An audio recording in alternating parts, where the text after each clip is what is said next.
پاسبان حرم سار الله، ای علم دار ابا عبدالله.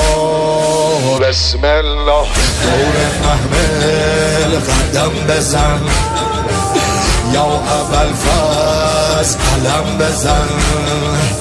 روشنای شب تارم قمر بنین، به تو گرمه دل زینب پسر بنین. ابر و باد و مه و خورشید دور قافله میگردن.